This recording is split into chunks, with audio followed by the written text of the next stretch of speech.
पुत्र की लालसा इंसान को कभी कभी मृत्यु के इतने करीब ले जाती है कि वह मृत्यु के द्वार पर पहुंच ही जाता है। आज आपको एक सच्ची कहानी लेकर उपस्थित हूँ। नाम था उसका श्याम। बेहद सुशील, पढ़ा लिखा नौजवान, अपने घर, अपने बच्चों को प्यार करने वाला, मिलनसार तबीयत का शांत इंसान। श्याम संविदा पर नगर निगम में सेवारत था। कंप्यूटर ऑपरेटर की नौकरी थी। जिंदगी अच्छी वाली चल रही थी। पुत्र की इंतजारी में उसके 4 बेटियों ने जन्म ले लिया था, जिससे वह बहुत दुखी रहने लगा था। उसका एक मित्र अविनाश था, जिससे वह अपने दर्द को साझा करता रहता था।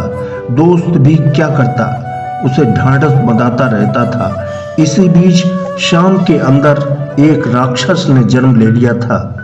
दोस्त अविनाश की पत्नी से उसके नाजायज संबंध पनप गए थे।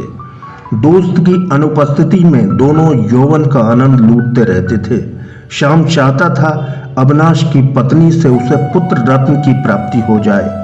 अगर पुत्र हो गया तो समाज में अविनाश का माना जाएगा, क्योंकि वह अविनाश की पत्नी है। दूसरी ओर उसका वंश भी चल जाएगा। परंतु होनी को तो कुछ और ही मंजूर था। एक दिन श्याम और अविनाश की पत्नी प्रणय लीला में व्यस्त थे। इसी समय अविनाश कमरे में आ गया था। वह ये देख सत्ते में आ गया था। उसे दोस्ती में छल लगने लगा था।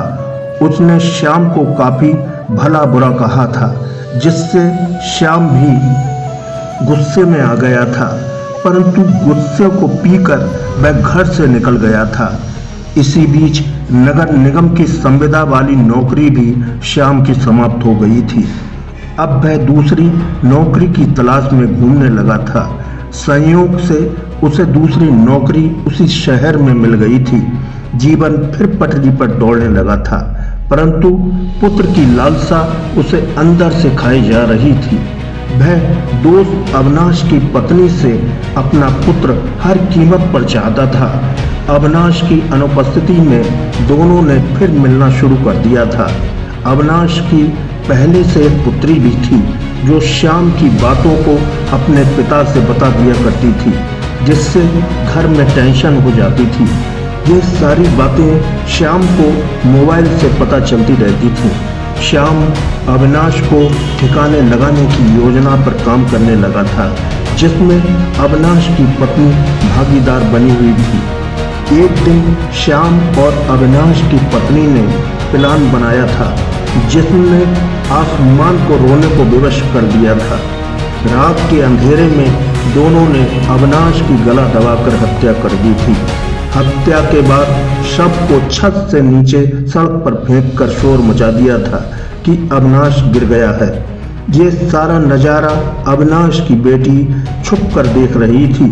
वह बोल भी नहीं सकती थी, सदमे में आ गई थी। पुलिस आई। उन्होंने मोहल्ले के लोगों से बात भी की थी, परंतु मौत का असली कारण पता नहीं चल पाया था। लाश के पोस्टमार्टम में जब गला दबाकर मारने की पुष्टि आई तो पुलिस चौकन्नी हो गई थी। उसने जांच नए सिरे से प्रारंभ करनी शुरू कर दी थी। अविनाश की बेटी पर पुलिस की नज़र घूम रही थी। बेटी अपनी नानी के घर रह रही थी। पुलिस को सच सामने लाने की जिम्मेदारी थी। अविनाश की बेटी से प्यार दुलार से पुलिस को सच पता लग गया था।